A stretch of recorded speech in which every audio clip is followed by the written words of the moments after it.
Welcome back to 5-Star Matchup. If you like what we do, make sure you subscribe now and join our Patreon for just a few bucks a month. It's the final stretch of the season, and if you want a Season 6, you better do it now! Well, what do we have today? Oh, just a 5-star certified birthday eve matchup for our suddenly resurgent Steelers and a place they haven't won in 40 years with their third-string quarterback playing. What could go wrong? Out trots the boiling hot Mace Rude, who after last week finds himself in the shocking position of potentially earning himself a shitload of money this offseason if he can keep it up. And keep it up he does! Ground game gets him moving, but on 3rd and 5, you gotta remember if you can survive Myles Garrett swinging a helmet at your head, I don't think you're too worried about a first down conversion, and convert he does to the ever-shifty Deontay, who scampers for a chunk. Noted electric meatball Jay Warren continues to pad his impressive highlight reel with yet another stiff arm. Does the 2023 Steelers backfield just own that angry run segment now?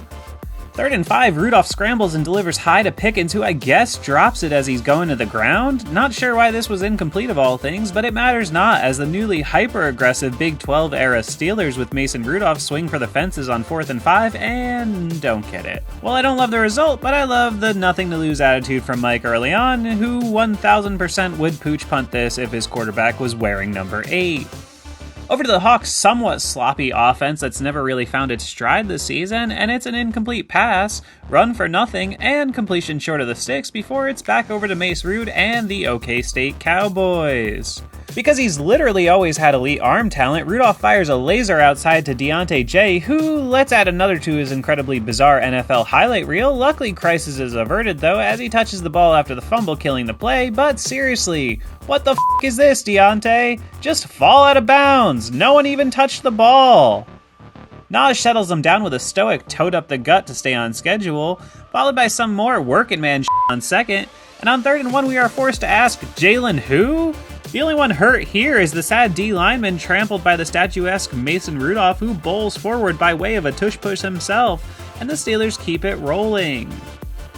Delayed handoff to Warren grabs a chunk. What else is new? Peep the hilarious Devin Bush, who gets completely wiped out of the play by let me check my notes, Pat Freiermuth, LOL, and another Rudolph push keeps the down marker and the clock ticking.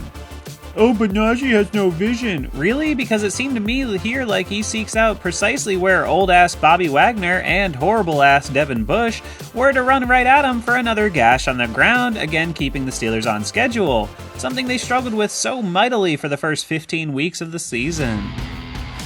2nd and 9, and again it's that man in the numero due, standing confidently in a clean pocket and firing a rope to his man wide receiver 1, Curious George, for yet another first down.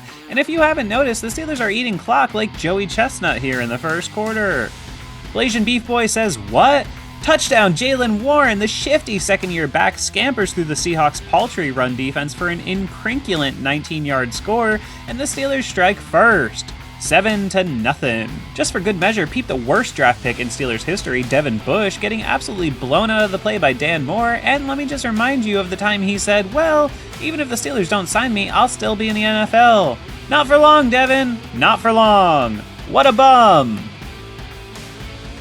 Back to Mean Gene O, who's slinging an so close to a second straight week with a pick for Eric Rowe, who continues to be a great late season signing for the Berg Boys.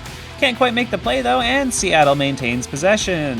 3rd and gotta have it, Geno finds his tight end Fant to keep the drive alive as we head already into the second quarter. I'm gonna let you finish, but the Steelers had the greatest time of possession of all time. Are you kidding me? Wasn't this what the plan was supposed to be all season? If only we had competent quarterback play before week 16. Speaking of competent quarterback play, it's Geno Smith evading the sack by TJ Watt and finding his big number 14 deep for a field-flipping gainer and a momentum-halting chunk play. Elijah Riley whiffs on the big TFL try, who can blame him, he's about 105 pounds, and Walker scampers deep inside the blue and action green business zone. Just one play later, it's more of the same, and are you sure Devin Bush doesn't still play for the Steelers? Run is blocked up perfectly by the Hawks, and Walker ties it up with a touchdown tally of his own. Steelers 7, Seahawks 7. Okay, can the Steelers actually get a center that can snap the ball consistently? Put that on the back burner for now though, because it's NBC's must-see TV. Every single time number 30 gets the rock. You are just not tackling this guy. The undrafted stud turned soon-to-be featured back Jaylen Warren stays on his feet all the way to midfield on what looked like it should have been a gain of a few. And you better grab the pasta because the Steelers' simmering offense may or may not be starting to boil. What's your New Year's resolution? Mine is to call actual offensive highlights by a professional football team with a decent passing offense, and what do you know, one day in and I'm doing it already. I guess just like the rest of us watching on TV all season, Mason Rudolph realized George Pickens was obviously the most talented player on this offense, so he, let me check my notes, throws it to him deep for another gash of a pass. God damn, air yards are a hell of a drug, and I've been strung out for years at this point. Couple runs get him nothing, and on 3rd and 8, the pocket finally collapses on Mace Rude and outtrots everyone's favorite kicker, and like usual, Boz is... Oh, what's that? Oh, just a century on the ground through 20 minutes for the Steelers' suddenly spicy offense, filed firmly under things you love to fucking see.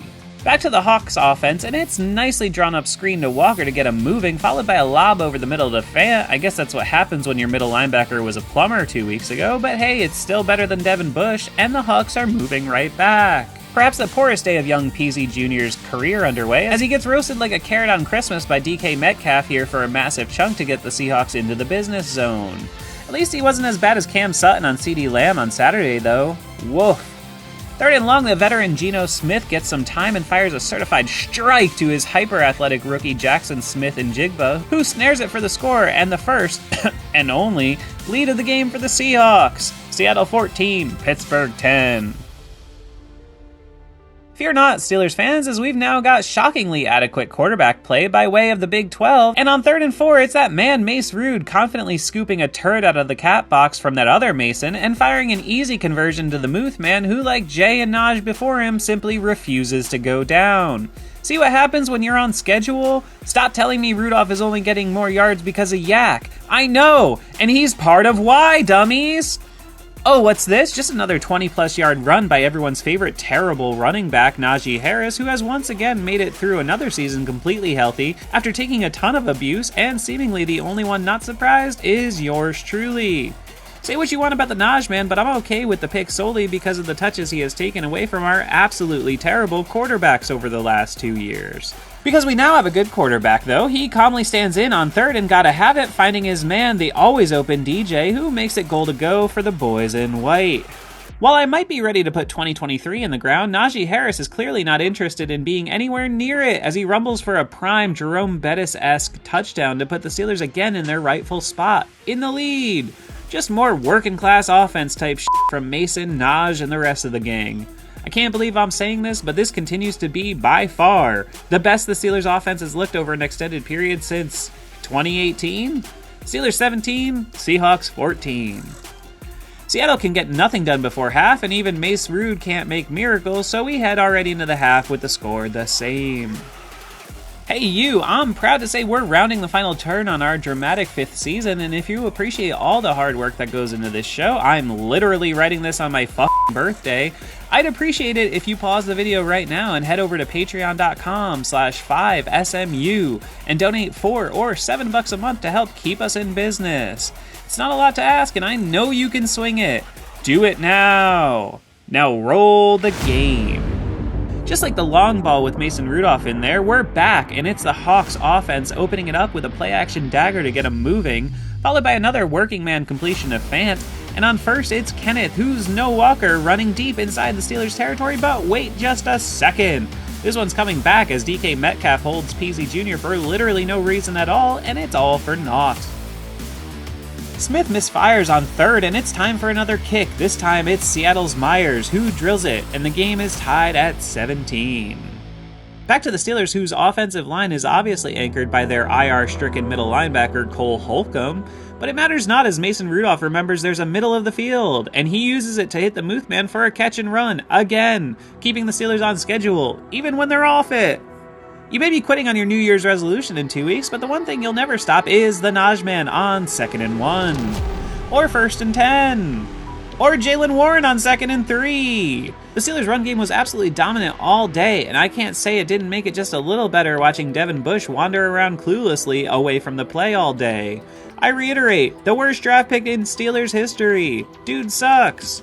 1st and 10 and the Seahawks deploy the unusual don't cover Deontay Johnson like at all defense, and unsurprisingly it works not, as Mace Rude puts it on him for another catch and run yacker, but he's unfortunately just short of scoring. Now I know you're gonna say any of the QBs would hit this, and yeah they might, but again, timing, placement, all that, on point for number 2. 1st and goal inside the 5, and why even bother playing D? Najee Harris wouldn't go down if you chopped his legs off, and here he gets the extra push from his entire, much maligned, tight end unit as Hayward, Washington, and the Muth Man all push him for the score as the Steelers recapture the lead, 24-17. This is just bully ball shit. Exactly what the Steelers were envisioning their offense looking like this year. Amazing what league average quarterback play can unlock, huh? Back to the Seahawks, and who the hell is snapping the ball for them? Mason Cole? Botch snap knocks him off kilter and they can't recover, punting it right back to Oklahoma State's all-time leading passer, Mason Rudolph, who's always hungry for more. Steelers hit him first with a nicely drawn-up screen to the Blasian bowling ball for a first, but he finally goes down for a loss, and the drive unfortunately falters, leading to the Steelers' first and only punt of the day. Back to the Hawks, and they clearly don't even want the rock as they throw it immediately on the ground. I hate that these are considered forward passes, but them's the rules. And on 2nd, Geno finds again his man DK for another chunk, finally roasting Joey Jr. to a crisp as Seattle nears midfield. Time ticking under 30 seconds in the 3rd, and Smith can find no one, so he takes off and scampers for his longest run of the season, and the Hawks are punching right back. What a game this is turning into as we head into the 4th and final stanza. Facing 3rd and 12 now, Geno grabs a few underneath for the kick, and the Seahawks narrow the lead to 4, 24-20. Because the 4th quarter is winning time and Mace Rude is a winner, we take a look at his stats, and he's, 10 of his last 10 for 163 yards? Okay, this guy fucks. You'd think Najee's arm would get a little tired after stiffing the entire city of Seattle, but I guess not as the bruising back rumbles for another first. Again, peep Devin Bush a mile away from the play, barely reacting. I don't know if there's ever been a more fitting number in sports than him wearing 0.